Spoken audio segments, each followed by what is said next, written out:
Cuando pensamos en el cambio climático tenemos la sensación de que solo va a impactar en la Antártida o en el Ártico, en los glaciares de montaña y que eso está lejos y va a afectar pues, a los osos polares, ¿no? Por decirlo así. Y nada más lejos de la realidad. Está impactando en nuestro día a día y en todos nuestros ámbitos y, por supuesto, en el ámbito urbano de una forma clarísima.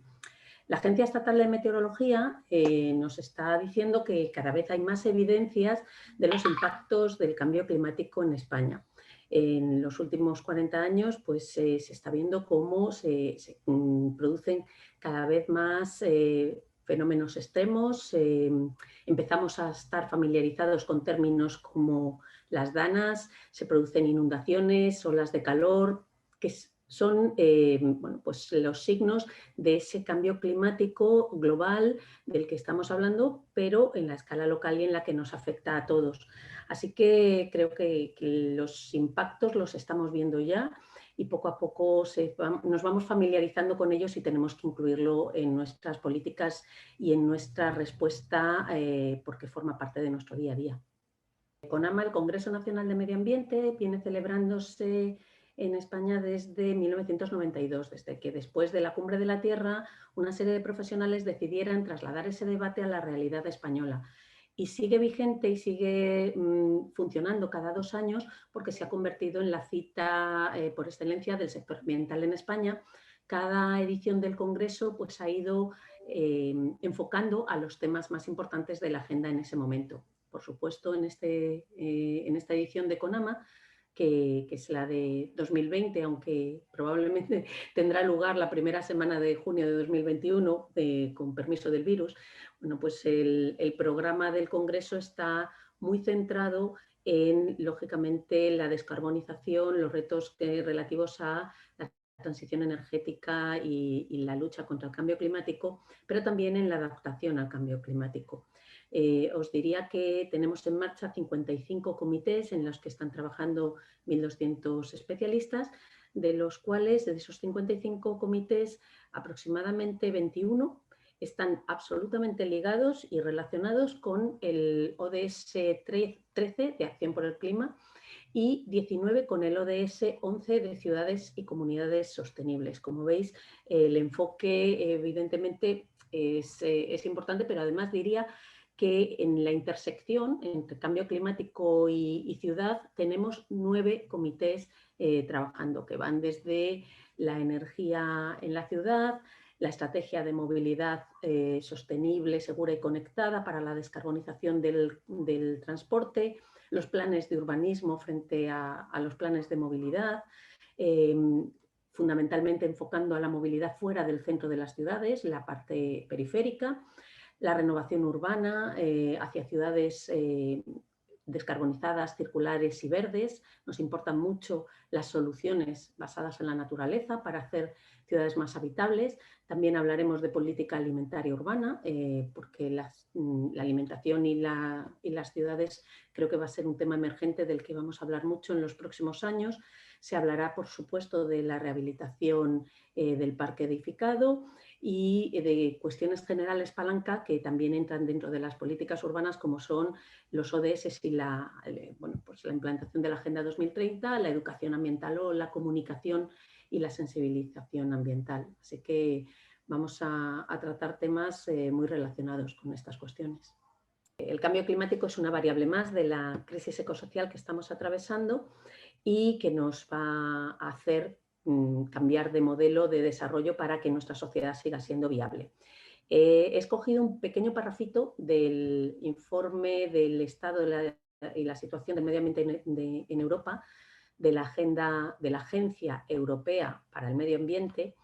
y dice lo siguiente: vivir bien sin rebasar los límites ecológicos requiere transiciones fundamentales en los sistemas de producción y consumo, los responsables últimos de las presiones medioambientales y climáticas. La propia naturaleza de estas transiciones hará necesarios cambios de gran calado en las instituciones, en las prácticas, en las tecnologías, en las políticas, en los estilos de vida y el pensamiento predominante. Ya os digo que son palabras de la Agencia Europea de Medio Ambiente en su informe y que están muy en la base de toda esta transición que quiere liderar la Unión Europea y que estamos viendo que se pone en marcha a través del Pacto Verde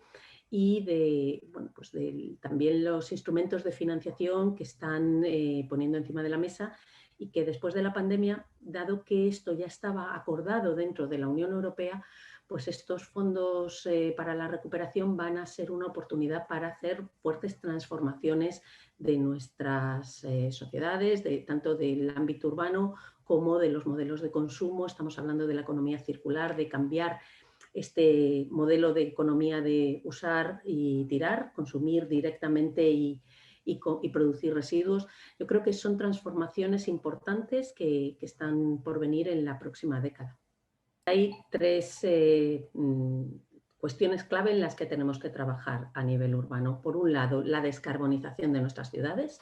y en eso se está avanzando y creo que en los próximos años vamos a ver transformaciones importantes, tanto del parque de edificación como de los modelos de movilidad, de transporte urbano. Pues en general, yo creo que todos los ayuntamientos, pero también las empresas, también la sociedad civil están ya concienciadas y buscando fórmulas para avanzar rápidamente en esas transformaciones, y tenemos que empezar a medir realmente cuáles son las reducciones de gases de efecto invernadero que estamos consiguiendo en nuestras ciudades. Por otro lado, es la adaptación, y os habéis anticipado a ese tema, y creo que es fundamental para los próximos años el cómo adaptar nuestras ciudades a los cambios que van a ocurrir sí o sí, porque por mucho que mitiguemos el cambio climático, va a haber una inercia en la que esperamos que la temperatura aumente y ojalá podamos frenarlo en un aumento más o menos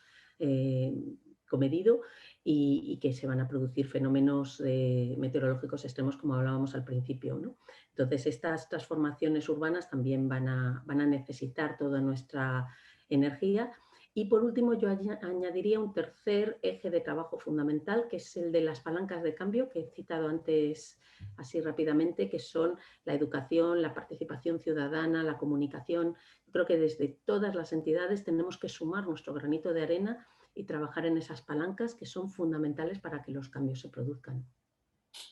Pues os voy a proponer dos temas que seguramente ya habéis considerado de forma transversal y que me parecen muy relevantes. Por un lado, las narrativas para reforzar la acción contra el cambio climático. Creo que entre todos tenemos que construir relatos que a la vez transmitan la urgencia y la envergadura de los cambios que estamos proponiendo, y por otro lado no inciten al desánimo y a la desmovilización, sino todo lo contrario, a sumar acciones, a sumar actores, a sumar voluntades para conseguir bueno, pues, poner estos cambios, hacer estos cambios reales. Y la segunda cuestión que os planteo es, lógicamente, la financiación. Cómo movilizar fondos, cómo movilizar capacidad económica para generar estos cambios y hacerlos posibles.